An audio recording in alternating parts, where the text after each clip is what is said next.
Alors on va continuer avec Valérie Durand du PMU, justement là pour voir un peu les procédures qui ont été mises en place au sein de l'organisation.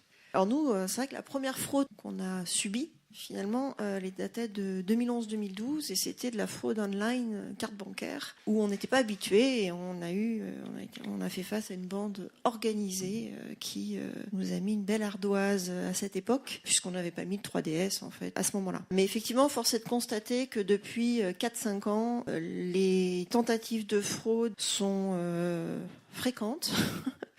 Et derrière, ça nous a obligés effectivement à renforcer un peu nos règles et puis nos bonnes pratiques. Je dirais pas procédure, mais plus des bonnes pratiques parce que c'est plus le cas. Donc sur la fraude externe, on a eu aussi des tentatives d'appel de faux présidents. J'en ai eu 2 directement pour ma part, avec toujours cette pression un peu psychologique d'essayer d'enfermer la personne dans un isolement, avec une espèce de pression pour essayer de lui faire faire un virement. Typiquement, c'était ce cas-là. Et puis, ils sont très bien renseignés, parce que moi, ils m'ont appelé sur mon téléphone pro. Ils connaissaient le nom du PDG, ils connaissaient le nom du directeur financier, etc. Donc, c'est vrai qu'ils sont très bien renseignés. Donc, la consigne et les bonnes pratiques, c'est tout ce qui est hors process habituel n'est pas normal. C'est le maître mot. C'est anormal. Et donc, la consigne, c'est dès qu'il y a quelque chose qui sort des process habituels, vous devez ne pas vous isoler, vous devez en parler de communication, vous devez effectivement en discuter à plusieurs et valider auprès de nous, auprès de plus haut si nécessaire, avant de réaliser l'opération quand elle nous est demandée. On a aussi reçu des faux mails internes avec la photo de notre président, l'adresse PMU. Enfin, vraiment, on avait vraiment l'impression que ça venait de l'interne. Là, encore une fois, ce n'est pas normal. C'est hors procédure standard. Donc, voilà. Jusqu'à maintenant, on a réussi à ce que les opérations se finissent bien. Mais en tout cas, c'est assez fréquent.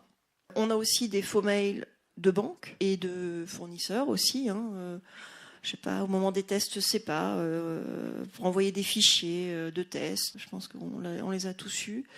Des fournisseurs pour des changements de RIB, j'en ai encore eu un cet après-midi, soi-disant, qui avait mandaté une société d'affacturage. Le process, c'est qu'on ne fait rien sans avoir repris contact avec notre correspondant habituel et de faire vérifier préalablement, avant toute réalisation de changement de ligne, de changement de coordonnées, de modification, avant toute vérification auprès de notre correspondant habituel. Tant qu'on n'a pas la confirmation, on ne réalise pas l'opération. C'est vrai que certaines banques, des fois, nous demandent de changer des lignes IBIX, mais il n'y a pas de signature, il n'y a rien, il y a leur logo, mais c'est signé par quelqu'un qu'on ne connaît pas. C'est vrai que moi, je suis très méfiante aussi là-dessus. Et c'est vrai que la consigne, c'est vraiment de vérifier systématiquement auprès de notre correspondant habituel et après appliquer si vraiment on a confirmation que ça vient bien de leur part. Idem pour nos fournisseurs, puisque les faux changements de RIB, les fausses factures, ça arrive régulièrement.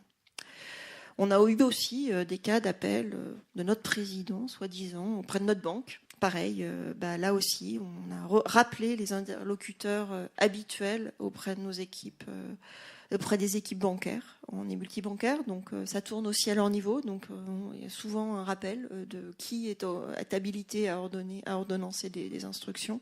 On a déjà eu une banque qui nous a appelé en disant « J'ai votre président qui m'a appelé pour un virement, c'est bizarre ». Effectivement, c'était pas le cas.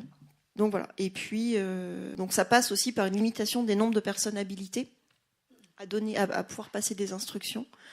Donc on est sur un nombre limité, puis avec des pouvoirs spécifiques en fonction des comptes. Ça complexifie un peu le sujet. C'est pas toujours simple au quotidien dans l'opérationnel, mais au moins ça met en place quand même des points de vigilance complémentaires au niveau des banques aussi, et puis en interne également. Après, il y a tous les... Donc ça, c'est vraiment de la fraude externe. C'est quand même nous, ces dernières années, c'est vraiment là où on a le plus d'attaques. On a aussi des risques de fraude interne, bien évidemment, vous le citiez tout à l'heure. Mais là, c'est pareil, c'est des règles de signature simples, doubles, en fonction de seuil, en fonction de compte qu'on a mis en place. C'est aussi tout simplement ne pas toujours laisser la même personne faire la trésorerie, renouveler, changer les équipes, travailler en binôme, trinôme, pour que ce soit pas toujours la même personne qui fasse la trésorerie. C'est aussi une sécurité. plusieurs contrôles humains les uns derrière les autres, avoir un rapprochement bancaire efficace aussi, parce que ça fait partie aussi de la règle. Et puis c'est aussi automatiser des process pour éviter trop de manuels à côté. La lutte contre la fraude, c'est une lutte quotidienne, je vous rejoins. C'est un combat sans fin et les fraudeurs sont assez inventifs sur le sujet.